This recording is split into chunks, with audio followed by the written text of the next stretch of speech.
We'll call the Compensation Committee to order. Trevor, go ahead and call roll for us. How's that? Ms. Hendricks? Here. Mr. Keeley? Here. For the Director of Finance, Ms. Whitaker? Here. Chairperson Dillon, you have a quorum present. Thank you very much. I appreciate it.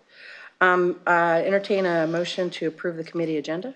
So, second. It's been moved by Sharon, seconded by Harry. All in favor say aye. All opposed, nay. Any abstentions? We have an agenda. I want to let the members of the public know, and also staff that's present, that if we conclude our business early, the comp committee, in between the comp, is it between the comp committee and audits, Brian? We'll start audits right away, which then would allow us then to start the board meeting early. And we would take up item 4 before we took a lunch break. So I'm giving y'all a heads up. We might be on a fast track. We'll see how it goes with compensation. And those of you that are out there, you know that sometimes I don't run these meetings really quick. So, all righty. We're going to go into closed session. The committee and our consultants will go to the caucus room in the back. You're all welcome to stay. We estimate that to be about 15 minutes. Then we'll come back. Our main item should take us about an hour. And then we have about a half an hour, 45 minutes or so more work before we're done with the committee. All righty. So we'll recess to the caucus room. Ellen, you're coming back with us? We did the agenda? It's the minutes. We need to approve our minutes. It's been moved and seconded, Sharon, and then Nora to approve our minutes. My iPad just died. All in favor say aye. Aye. All opposed, nay. Any abstentions? Okay. So we've approved our minutes. We'll go right to our next item, whatever that is. No, I've got it on print. It is item 4, report on labor market benchmarking for statutory positions. We'll go to Melissa, Michael, and Luis. Yes. Good morning, everyone. Thank you. So it's time to review your biennial labor market benchmarking results and recommendations for those positions that are under your salary setting authority.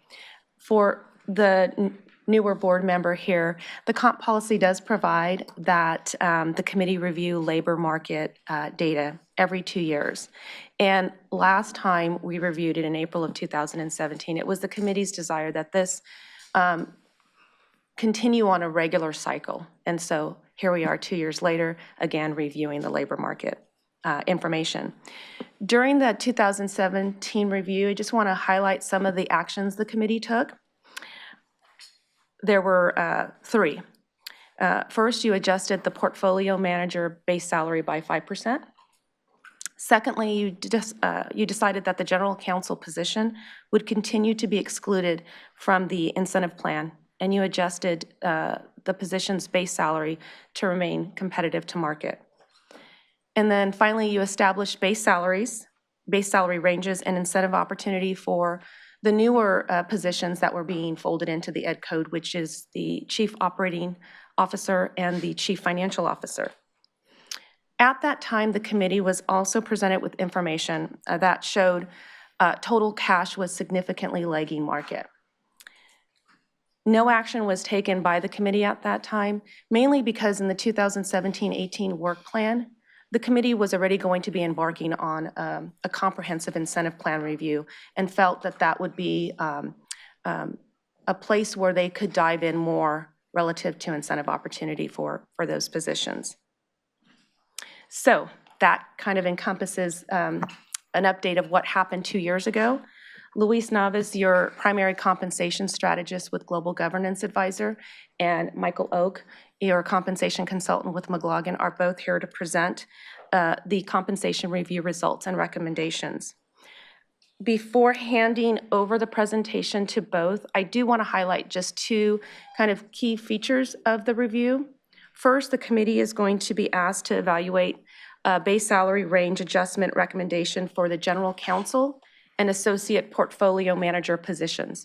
And then secondly, you're going to be reviewing most all other positions compensation positioning with competitive market, and then incentive recommendations. I want to highlight attachment 2, which is a comparison chart that's being provided to you as reference. And these are for all of the positions that are under your salary setting authority. It shows where their salary currently places them, and then also with the proposed recommendations where their salary would place them. You'll notice that there's also executive positions in CEA classifications that are listed there toward the bottom. And that's really just to provide kind of a guidepost for the committee as they review the information from the study. Included in the item 2 was budget impact. And so we do have financial services staff here in case the committee has questions as to how we arrived at that calculation, and then relative to accruing that money for this year and the salary savings that we've identified that would support any changes the committee makes. If there's no questions of me, I will hand it over to Luis and Michael. Thank you, Melissa. So, so this is actually the first time that we've collaborated in terms of global governance and McLaughlin on this presentation. And the reason we've moved in that direction, and I discussed it several months ago with Dana as chair, is it's helpful to the board as you not just kind of review the compensation data, the market data, to actually link it towards kind of your overall strategy, but more in particular, your people strategy and your comm strategy. It's kind of hard. It is hard for you to make decisions without linking those two together. So I think we're very hopeful that today that will help you in the process. So the evolution of CalSTRS compensation policy. So one of the very first tasks that I was given when I became the board advisor was to come up and create a new compensation policy. And we worked diligently one-on-one with a number of all of the committee members, et cetera, and as a group. And the compensation policy, if you all remember, and my God, time flies by, but there really wasn't a structure, kind of a governing document to assist you in your decision-making process. There wasn't a document that allowed you to openly and transparently communicate with your stakeholder base on how you make decisions around compensation, how you evaluate pay for performance, what is your peer group.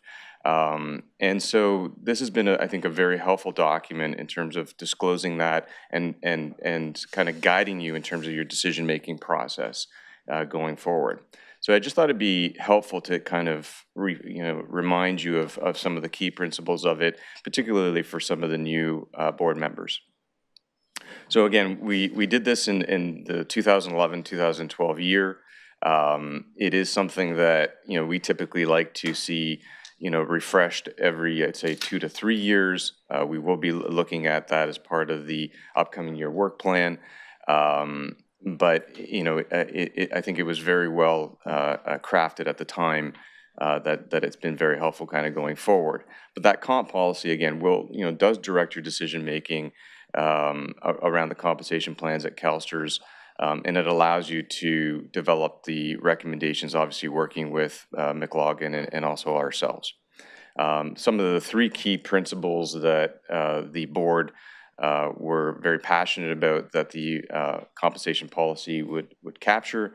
One is being internally equitable. Another is making sure that it's externally competitive. And the last one was, if you remember, rightfully a very important one. We had just come out of the Great Recession, the stock market downturn, and a feeling that we needed to be more performance-oriented, that it was okay to offer more opportunity and compensation, but that the board, on behalf of its stakeholders, wanted to see more of a return on that investment. So in terms of some of the key components of the breakout, so it does define your peer group as to how you evaluate competitive compensation levels. For investment staff, it was updated in 2013, but it's basically a blend of large and complex institutional investors. For the executive management staff, it's more of a hybrid, and it is weighted, 67% is weighted towards leading public funds, and 33% is weighted towards private sector firms. Not to get too much into the weeds of it, but there is also, this was something that the board put a lot of thought into, and there is also kind of at a more micro level in terms of the peer group, those types of organizations that are more reflective of CalSTRS in terms of having a higher degree of direct investing and more assets internally managed. In terms of market positioning, there had been a lot of discussion around this. And the view was, and we support that view, that compensation has to be competitive, but we don't want to have it so that the only reason that people come and stay to work at CalSTRS is only about compensation. And so we felt that coming up with a targeting of around the median of the peer group for both salary and incentive compensation at target performance was the right place to land based on that peer group. I do want to also explain that when it was drafted and the way that it was always intended, when we define incentive cash compensation, it's not just annual bonuses. So in terms of if you're any type of public pension fund in the peer group, it's any type of cash incentive. So that can be an annual incentive, a midterm incentive, or a long-term cash incentive. So I'll end with the point that obviously, staying current with the policy is very helpful in terms of making sure that the organization can attract and retain the right type of talent that you require to make sure that the pension promise is met. So. You're there. Yeah, you're here. Oh, So you're sorry. I here. was like, Go ahead, Sharon. I just had a question on this slide, Louise. So it's broken down for the executive management staff, the blend between the public funds and the private sector. Do we have that broken down for the investment staff? You'll actually see it in the presentation coming up by Michael. You'll see the detail. Thanks. So with that, I'll pass it over to Michael.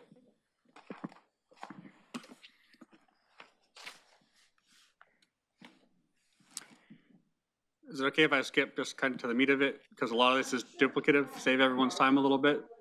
One point I'd like to point in the bottom of this page on page 9, as in the past, long-term incentives, so that could be restricted stock, stock options, mutual fund deferrals, are excluded from the analysis. So we're purely looking at base salaries and paid cash current incentives, as well as benefits, et cetera. So it's only base salary and cash bonus. So the short of it for the executive positions is that the salaries for the CEO, COO, and CFO positions are basically at median. The general counsel and system actuary are actually above median from a base salary perspective.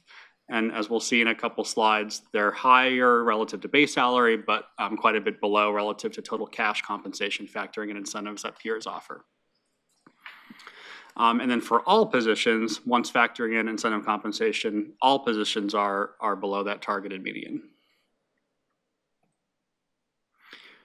For investments, it's kind of a similar story. Basically, the salaries are at median for all but one position, the associate PM.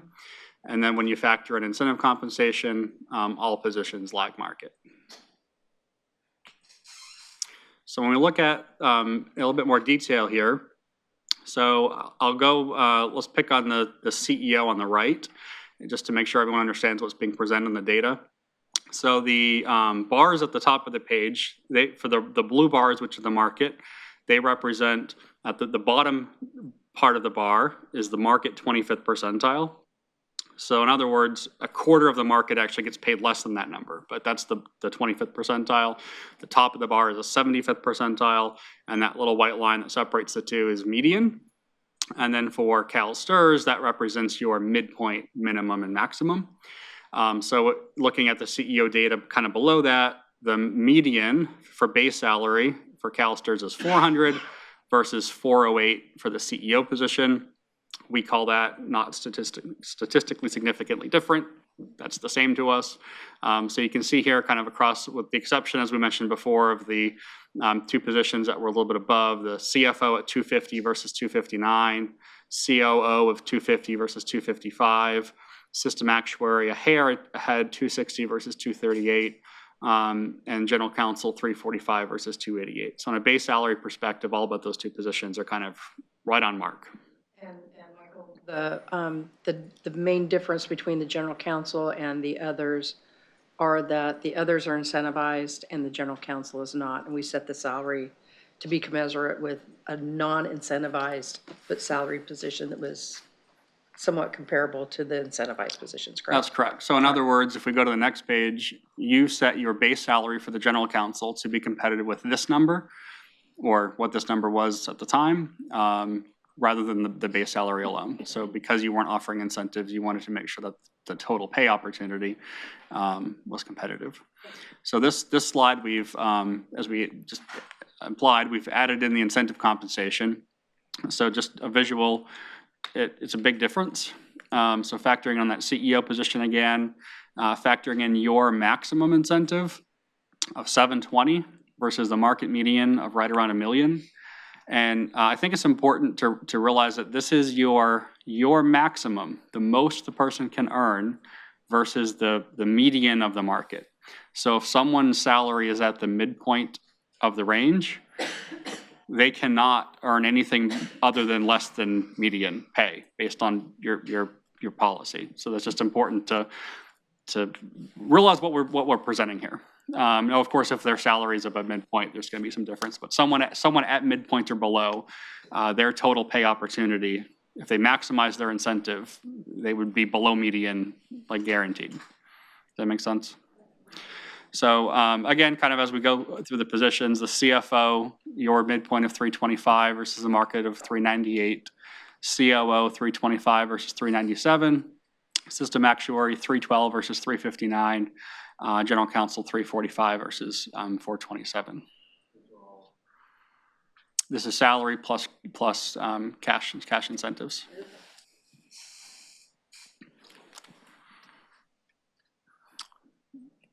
So looking at the executive positions, there's a proposal on this page. I'm not sure if you want to talk about proposal with Luis later, maybe makes more sense, but the proposal at the top is kind of a current base salary versus a proposed alternative. This specific example, I think, does have an incentive in it. So there's other alternatives later, but at the bottom of the page, you kind of see the delta required. So the variance to market in the bottom right, kind of the big numbers to look at, versus the alternative. So the current maximum for the CEO is 80%. The alternative that would bring that position to near median would be 150%. So you see the dollar difference over there on the right of what the new proposed, so the proposed million versus the 1069 is a $69,000 difference. So you'd still be a little bit below median, but not significantly. The COO, your current 50%, your current 30% would need to go to 50%, CFO, same deal, and then system actuary from 20 to 30. So obviously a much more significant increase for the CEO position than the others, but that's the math. I mean, there's nothing to it here other than solving for your policy. Your policy says our maximum should be set at median. This is the arithmetic.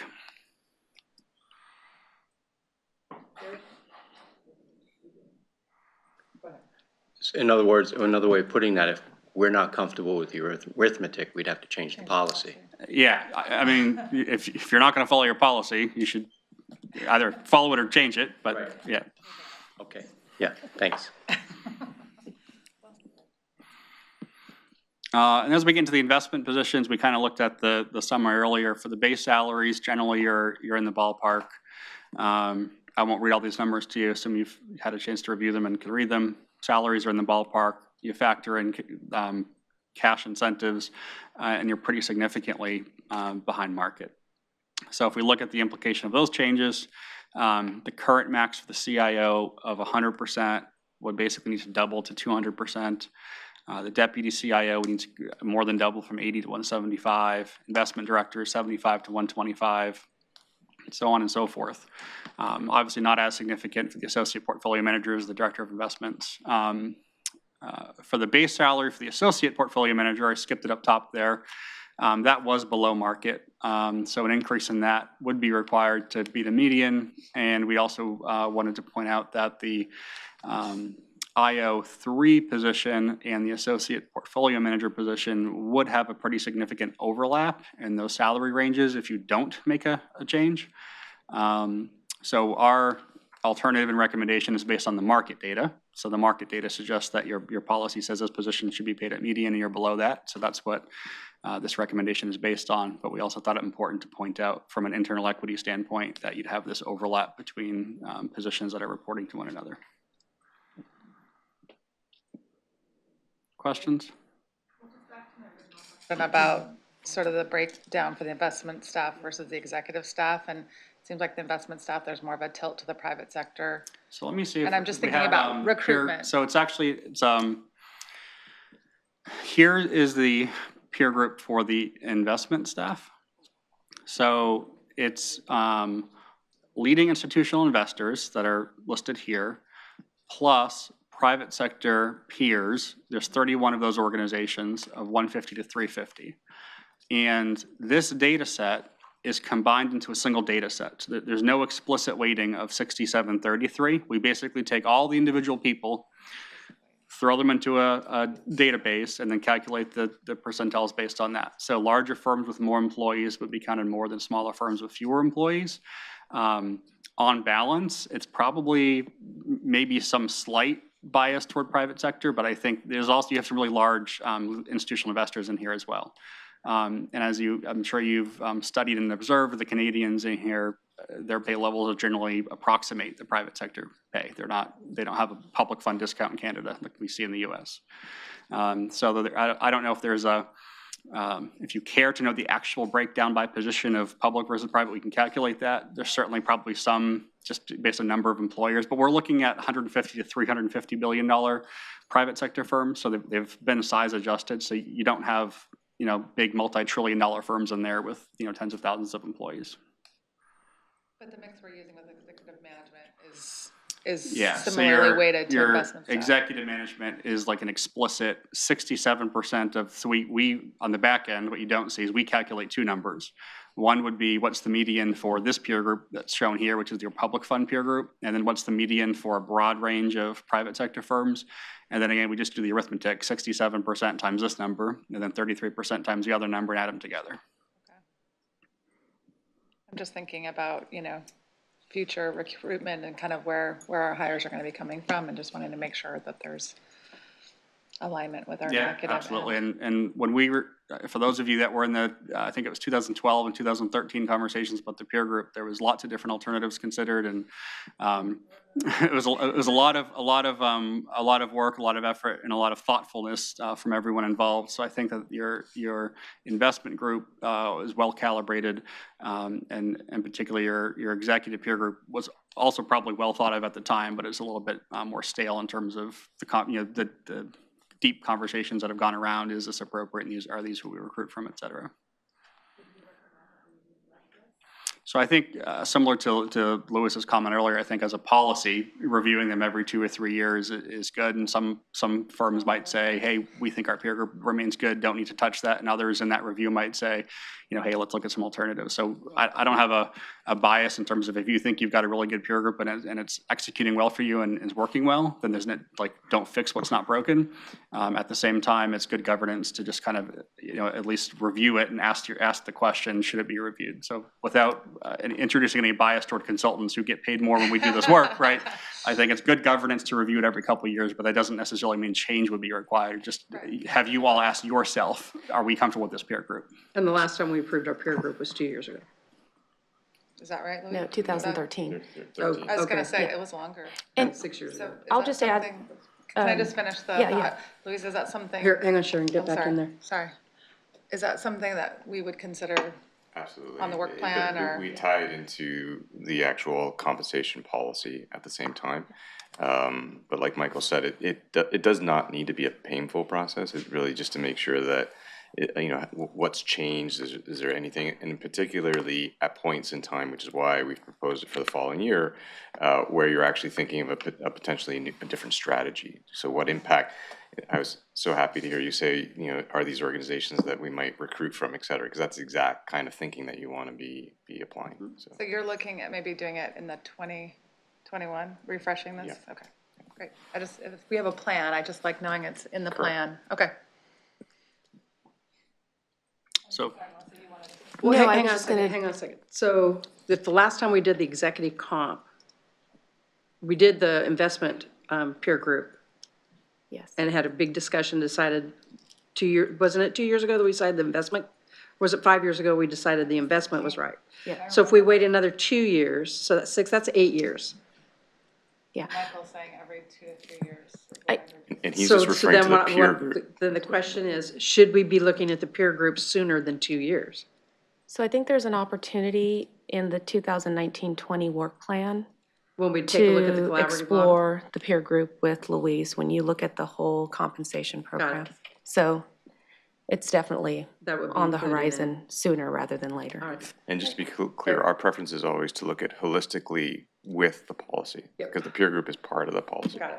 Harry? So I would support and suggest we actually do look at the peer group in 1920, as Melissa just Make stated. sure that's part of I think that it would work be, plan. I think, and good governance, I think there's support by our advisors and our staff, and me Collaborative model. personally, that it's a good opportunity for us, because that peer group drives so much of median.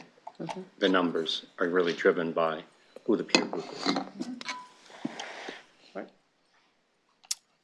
so unless there's question on the underlying data, I think I'll pass it back over to Louise. All right. Luis? So again, I just, before we get into the recommendations, I just do want to remind that the analysis that Michael just walked you through prior to 2017, there was always long-term incentive data included in the analysis. And this year it is excluding it. So we'll refer to that, but you're looking at about a 20 to 30% additional delta if you were to include that.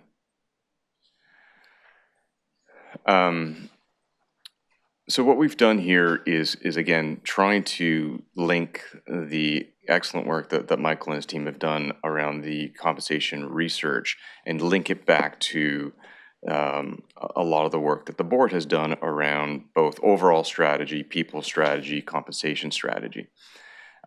So, when you look at the recommendations that we will be providing in the following pages, kind of the rationale around those recommendations are kind of covering these points. One is that the compensation policy should be followed to try to mitigate risks in attracting and retaining key talent to the organization. It is part of your key mandate to make sure that you're dealing with emerging and significant risks to the system.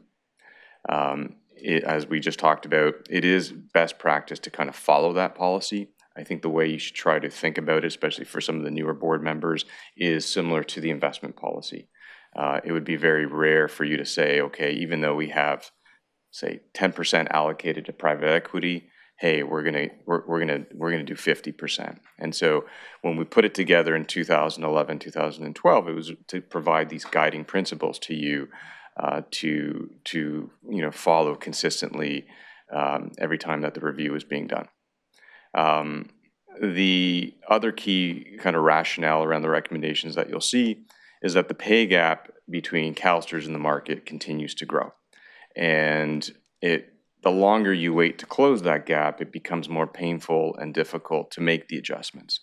As we, I think, already mentioned, the last time the review was done in 2017, there was no action taken on any of the recommendations.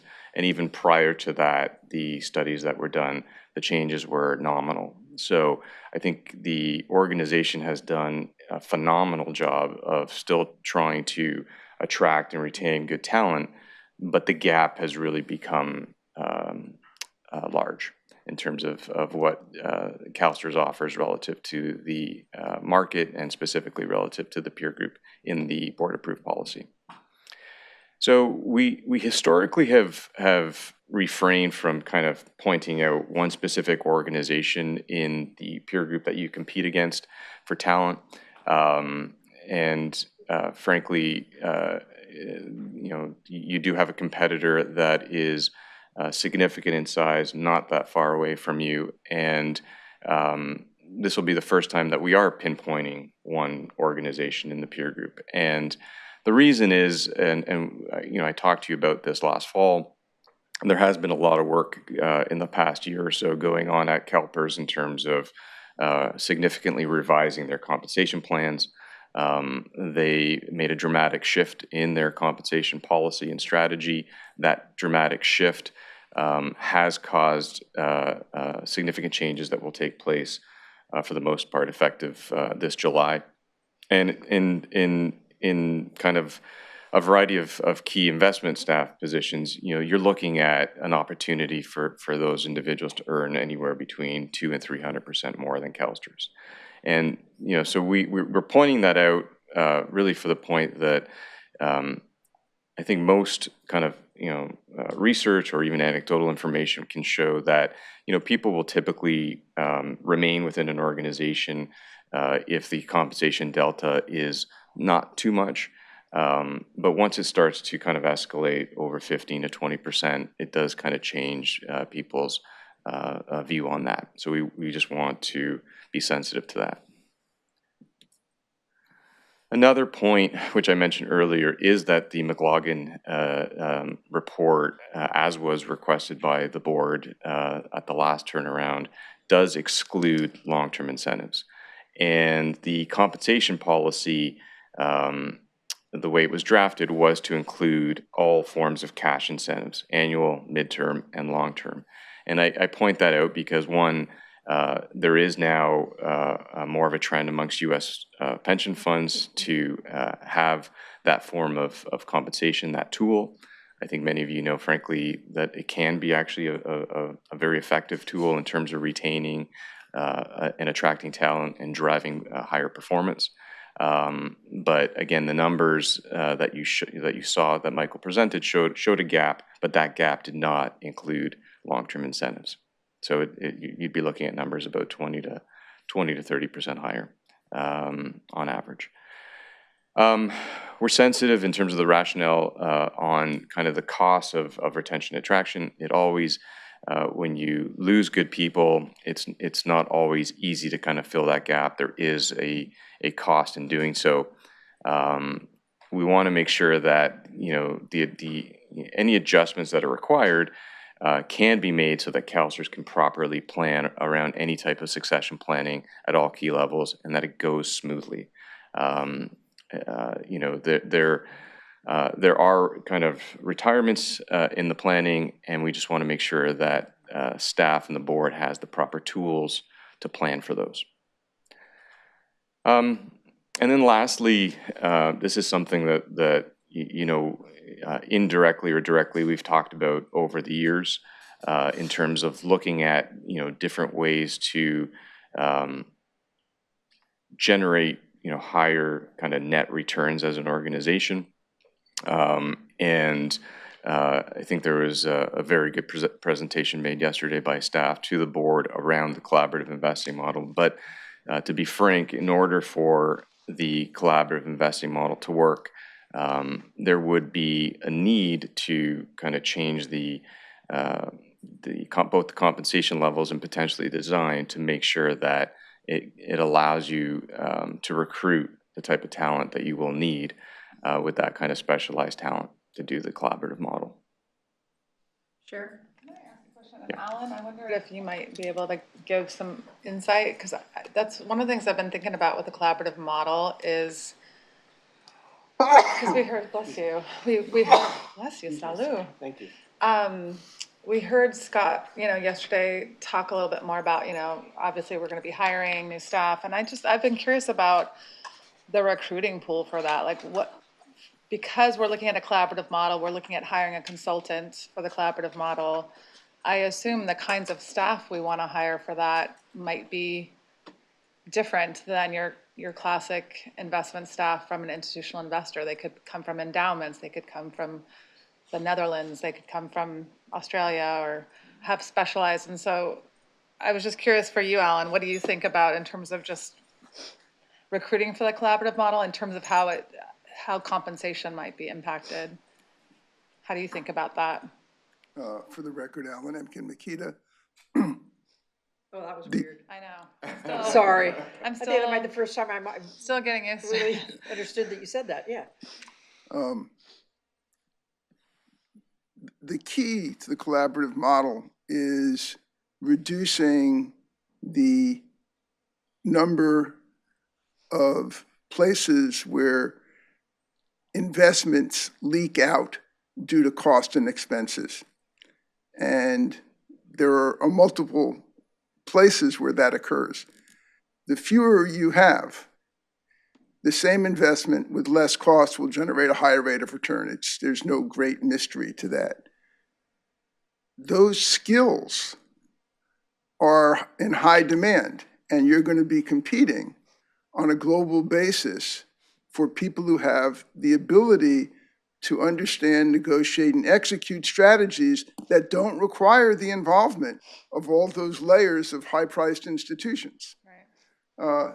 And it's important to keep that in mind, that to be truly competitive, that means they could get a job at a Goldman Sachs or a Morgan Stanley or a CalSTRS, and they would come to a place like STRS not just for money, because you can't compete with Goldman Sachs. It's just that simple. You cannot compete and pay $5, $10, $15, or $20 million a year. But to come to a better environment, to move to a city that has all sorts of nice attributes to raise a family, there are lots of very positive things about coming to Sacramento. So when you look at all of the aspects, that's important to keep in mind. But at a certain level, these people are very bright, they're highly motivated, and the way they measure success has a dollar sign in front of it. And so to compete for those people, recognizing that what you're doing is getting rid of layers of cost, you have to pay up for that. And so the recommendations are consistent with building the collaborative model. Does that answer your question? It does. Yeah. Yeah. Thanks, Alan. And do you want to weigh in on any of the other conversations that we've been having, Alan? With your permission. And I'll be very brief. First and foremost, these folks, the three of them, are experts in compensation, and I'm not. So let's just make that public record, and I'm not going to make a recommendation on dollar amounts. I've been working with large public pension plans, as you well know, including this institution, for 30 years. And in 30 years, I've never seen a linkage between incentive compensation and hard work and energy. I don't think you're going to see your staff work harder because there's an incentive as opposed to a base salary. In my opinion, public funds came to the use of bonuses because they were incapable or unwilling politically to pay what a high base salary would be. And they looked to the private sector. But there's an important differentiation between a private sector and a public institution. And that is, at Goldman Sachs or Morgan Stanley or CalSTRS, if you don't do your job and someone's unhappy with you, they can terminate you like that. Okay, there is no job security. Every year at your bonus, the whole thing can be taken away. And so equating the public sector to the private sector may not really be the best way to look at it. And I think it's balancing what you're trying to accomplish with the optics and the reality of paying someone a $2 or $3 million bonus. That's problematic in my opinion. And I know that's okay for a football coach or a basketball coach. I'm not sure if it's okay for someone who works at a large public pension plan. just optically. And you have to balance that. And that's your job, not mine. Thanks a lot. Yeah, Thank you, Alan. got it. Thanks. All righty. Well, there you go, Luis. So I bet you'd never see a slide presented to you that says reducing compensation costs. So this is for the benefit in part of some of the newer board members, but it ties into some of Alan's comments that he just made here. And again, this is based on about 20 years of working with a variety of funds and moving towards internal models. And I think some of I actually was acting head of HR for a couple of years for one of the major funds that moved towards this direction. But the numbers are fairly consistent in terms of the message. And this was reviewed actually with senior staff also, by the way. But I think boards in pension funds historically have a hard time understanding the concept that Alan just mentioned, which is I try to get pension fund boards to understand that you really have two pools of employees. You have your internal employees that walk the halls in the building that we're in today, but you also have an extension of employees that do technically work for you through the external fund managers that you hire. And if you look at, and there's a very different kind of cost differential in between the two. But if you look at kind of the hard facts and the data, in 2017, CalSTRS paid approximately $30 million to manage about 40% of the assets internally. Now, those assets were mainly fixed income and equities. As some of you know, and all of you hopefully will know, the higher cost assets to manage are the private assets, real estate, infrastructure, private equity, where they typically, the external fund managers will charge somewhere in the kind of 2% management fee range plus a carried interest of around 20%. In that bucket of your external, your extension employees, or as I call them, or your external teams, CalSTRS in 2017 paid $1.8 billion in compensation to those teams. Now, again, there's a lot of variables to assume, et cetera, around monetization events, et cetera, but the principles are the same. So again, just to try to simplify things, for every approximate $10 that you might pay on external investment staff, you're paying $1 to that group. So it's again, I think Alan did summarize it very well. You're cutting through kind of that middleman that can be very costly and bringing that talent in-house. And I was very happy to hear some of Alan's comments, because it's what we've always tried to reinforce, that we want to make sure that the compensation is competitive, but let's not forget all the other things that people will come to an organization for. And I think what you'll find consistently in those individuals that have left some of the major for-profit institutional funds to go to a major pension fund that still pays, don't get me wrong, pays very well relative to most occupations in the United States. They're not necessarily going to make anywhere near as what they were, say, making working on Wall Street, but the pressure is not there. The collaboration is better. The culture is better. The cost of living in Sacramento is better.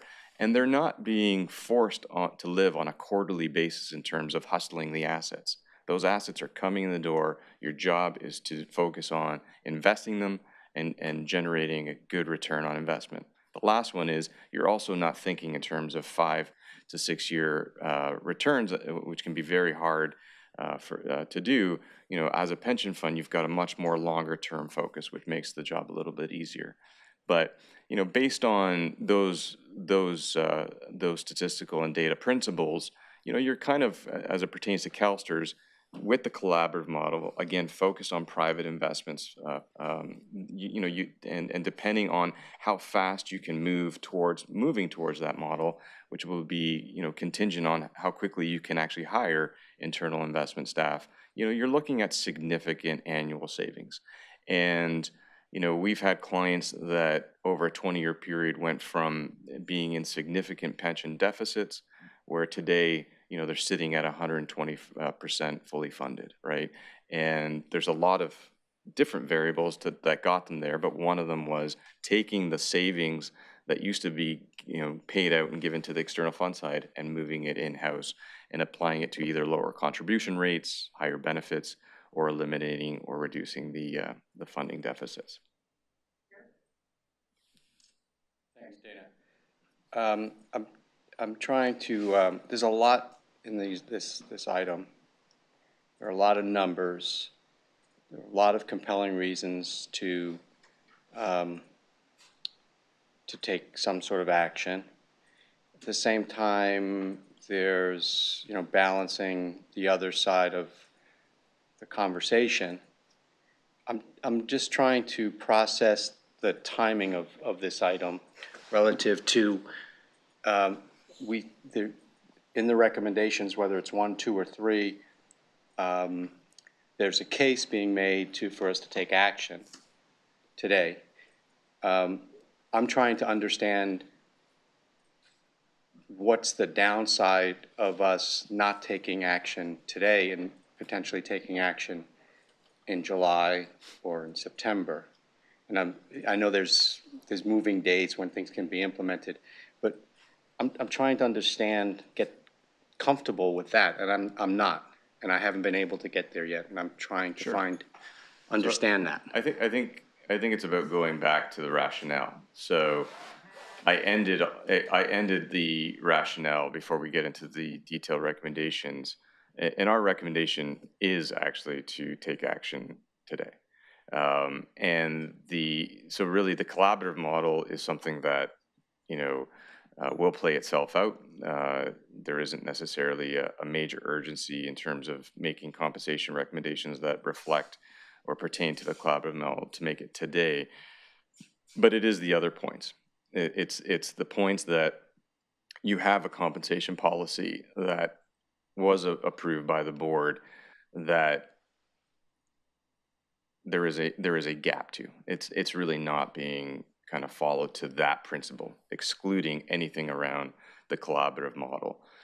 It's the fact that there is a market gap to that, and that could, one, in terms of the message that sends in terms of, why have a policy if it's not going to be followed, but also in terms of just making sure that you're ahead of the curve around any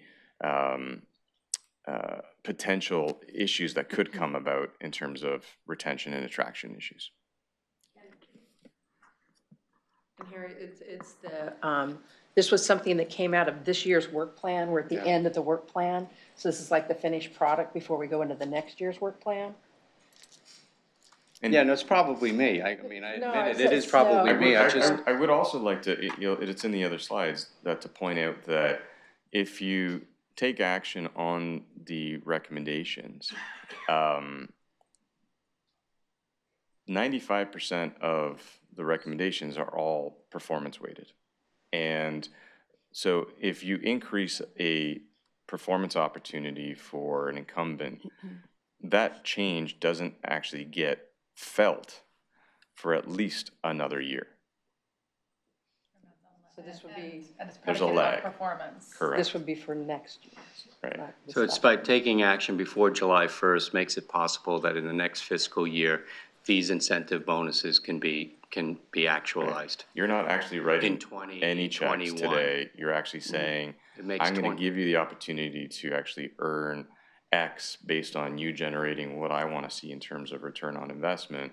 And if you hit that and you stick around for that payment, then in approximately 14 months. Yeah. Yeah. So I got that. May I continue? Yeah, thanks. I'm a little out of sorts here, but It's okay. thank you. That's why I love you, Dana. You can just be me. It's such a beautiful thing. It's like Brady and his bromance. He has such a bromance with Edelman. It's so beautiful. Not that we're a bromance, but. That's right. That's okay. I got you. So I get the timing correct. So if we were to look at I'm looking at one of the screens and one of the positions. There's also the qualitative and quantitative component which drives all of this. So let's say, for example, let's say I could lean into one of these recommendations and embrace it. But in doing so, I realize that there's a potential for a significant, and we're going to be in line with our policy, and it's going to bring us to the median, and it's going to deal with attraction and retention. But I might want to tinker with the qualitative and quantitative components so that if we're going to pay 150% bonus to someone, that hurdle is going to be adjusted. Right. How do I get comfortable with that? And what's the timing if that was something that we wanted, if that was a reasonable rationale that can be justified and that it's logical? That's a very good question. I'm going to let Melissa speak to timing, but the way that, if you remember, one of the first things we did 7 years ago was try to make the designs more fluid so that on a year-to-year basis, you could make adjustments in terms of what you wanted to align your objectives to in terms of linking it then to the compensation plans. So what I'm hearing you say, Harry, which I think I'll answer effectively, is you're making a decision today in terms of the compensation opportunities on the dollar perspective that could be potentially earned, but you're still going to have the ability in the coming months to tweak the compensation plans to align it to goals and objectives that the board wants to align them to. That's accurate. So we're not going to tinker with the comparative group that's driving the median. We're going to get consistent with our policy. We're going to be within our policy. We're going to adhere to the policy. We're going to buy into or lean into the argument that we need to be competitive, and there's a compelling reason for us to adjust these incentives. But we reserve the right to notify the effective employees that the compensation committee, in working with the full board, may change the hurdles or the aspects of the qualitative and quantitative component, that we're not just raising your potential, but the expectations will also be adjusted or tinkered with. Right. Can we do that? Amy, do you want to weigh in on that? Are we able to do that? Because you help us put that all together. So I'll just answer real quickly, and Jill's here on behalf of the general counsel. So there's a timing notification to those incentive Right. plan participants, and typically that starts with the performance plan year of July 1st. And so what I hear you saying is if there's a decision made to come back with what do those weightings look like within the incentive opportunity. Correct. Jill, I don't know if you have anything you'd want to add, because incentive plan participants July 1st should know what their performance is aligned to. What, if it's moving toward more quantitative as opposed to qualitative, or if it's something completely different. Right. They should be informed so that way, from day one, they know what the expectations are. For that fiscal year. For the performance year, starting July 1st. And Jill, I don't know if there's any wiggle room with that. Amy, do you want to weigh in on that at all? Well, I think yesterday you heard about the three big projects that are all-encompassing here at CalSTRS. And I think one way that the board has oversight over the progress of some of those projects is through the qualitative component of the incentives that you award. Certainly, the quantitative component at the CEO and CIO level is, it's set. It's good to do everything in advance, as Melissa and Jill said. But you're looking at things like progress under the strategic plan, right? And that's where those three projects would be housed. You're also looking at leadership, management, communication, staff development, things along those lines. And so looking at those incentives and how they're allocated between quantitative and qualitative is on your board agenda item. I think that's up later today. And so you'll have an opportunity to talk about at each one of those levels, what are the performance expectations that you're looking for? And maybe maybe you would want to consider some adjustments or tweaks, but certainly what we'd want you to do, if you're going to do that, is have ample time so that staff can be notified in advance. You always want to have that done before July 1, before your fiscal year starts. Harry, you still have the floor? Thank you. So unless I hear something that sways me, in order for me to adopt either the recommendation from our advisor or one of the other options, unless I hear otherwise, I'm leaning towards that. I would like to have that flexibility for the investment committee to look at the qualitative and quantitative and how that's calculated. I think it's the regular board meeting. So We should have, we have some of that and today. so that I want to be clear about that. But I could hear something that says, "No, Harry, that was wrong." Right. We got it. Super. And I do think it's important for me to get on the record and be very clear about.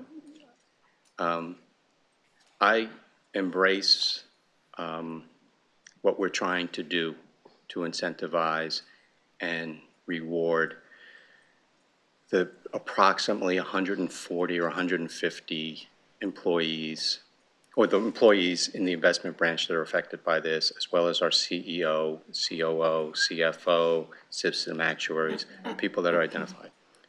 I support that. I embrace it. I think the collaborative model from a maths perspective, if we are able to execute that effectively, the economics of it are pretty compelling to do it.